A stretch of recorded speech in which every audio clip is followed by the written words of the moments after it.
I want to conclude అధ్యక్ష. కాబట్టి ఈ ఈ ఫ్రూట్స్ బెనిఫిట్స్ అనేది మిగతా వాళ్ళు కూడా వర్తింపచేయాలనుకున్నప్పుడు క్రీమీ లేయర్ అనే దాన్ని మాత్రం దాన్ని యాక్సెప్ట్ చేయవలసిందే. లేకపోతే ఏమవుతుంది అధ్యక్ష అంటే ఈవెన్ బీసీలలో కూడా ఎస్సీలలో కూడా rich people are there, tax payers are there. అటువంటిది వేరే వాళ్ళకి వద్దంటున్నాను.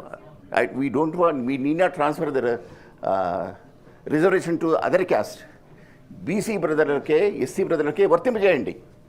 కానీ ఎవరైతే ఇప్పటివరకు ఆ ఫలితాన్ని అందుకోలేదో వాళ్ళకు వర్తింపజేస్తే సమాజంలో యూనిటీ, ఇంటిగ్రిటీ, తర్వాత సోషో ఎకనామిక్ బ్యాలెన్స్ వస్తుందని నేను గట్టిగా నమ్ముకుంటున్నాను అధ్యక్ష. Thank you very much. Kalvakuntla Kavitha గారు.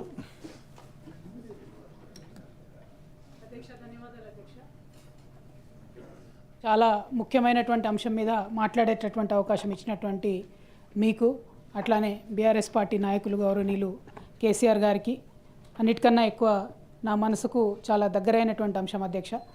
చాలా క్లోజ్గా బీసీ సంఘ నాయకులతోని, అన్నదమ్ములతోని, అక్క చెల్లెలతోని కలిసి పనిచేస్తున్నటువంటి వ్యక్తిగా, ఈ బిల్లు ఈ అసెంబ్లీకి రావాలని చెప్పి పోరాటం చేసినటువంటి వ్యక్తిగా నాకు పర్సనల్గా ఇది చాలా సంతోషకరమైనటువంటి విషయం అధ్యక్ష.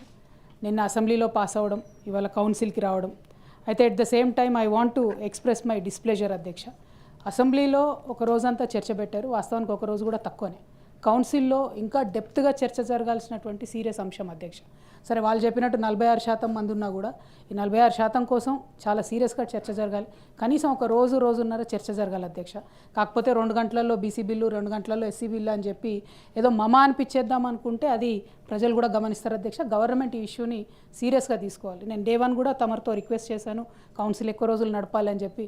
ఎందుకంటే పెద్దల సభ అని పేరు కనడం, చర్చ దగ్గరకు వచ్చేటప్పటికి 2 నిమిషాలు మాట్లాడండి, 1 నిమిషం మాట్లాడండి అనడం మాత్రం ఈ ఇష్యూలో, పర్టికులర్ బీసీసీ ఇష్యూస్లో ఇది తప్పు అధ్యక్ష. ఎక్కువసేపు చర్చ జరగాల్సినటువంటి అవసరం ఉన్నది.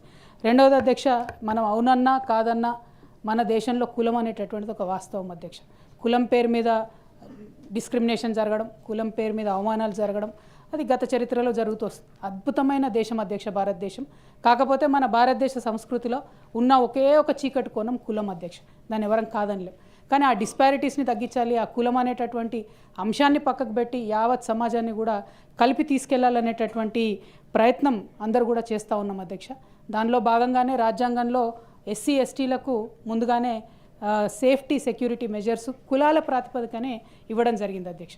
కానీ దురదృష్టకరమైనటువంటి అంశం ఏంటంటే ఆనాడే ఒకవేళ అంబేద్కర్ గారు కానీ, నెహ్రూ గారు కానీ, రాజ్యాంగాన్ని రచించినటువంటి పెద్దలు, స్వాతంత్ర ఉద్యమం నడిపినటువంటి పెద్దలందరూ ఆనాడే బీసీలకు, మహిళలకు కనుక రాజ్యాంగపరమైనటువంటి రక్షణలు ఇచ్చుంటే అధ్యక్ష, నేను ఘంటాపదంగా చెప్పగలుగుతాను అధ్యక్ష, మన దేశం అమెరికాను దాటిపోయి అభివృద్ధిలో ముందుండేది.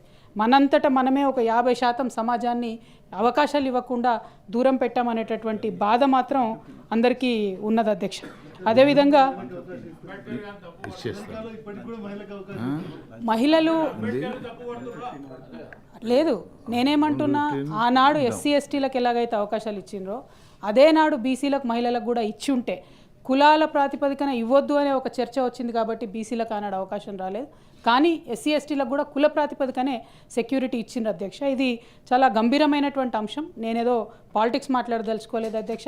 ఒక రెవల్యూషనరీ బిల్లు తెచ్చినందుకు వాస్తవానికి కూడా నేను ప్రభుత్వాన్ని అభినందిస్తూ ఉన్నాను అధ్యక్ష.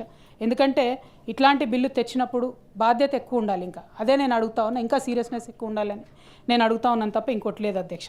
అయితే సంపూర్ణ స్వరాజ్యం ఎప్పుడు సాధ్యమవుతుందంటే నేను చెప్పేది బీసీ, ఎస్సీ, ఎస్టీ మహిళలందరికీ కూడా అవకాశం ఉన్నప్పుడే సంపూర్ణ స్వరాజ్యం సాధ్యమవుతుంది అధ్యక్ష. మన దేశంలో గొప్ప గొప్ప మనుషులు, ఛత్రపతి శివాజీ లాంటి వాళ్ళు, సాహు మహారాజ్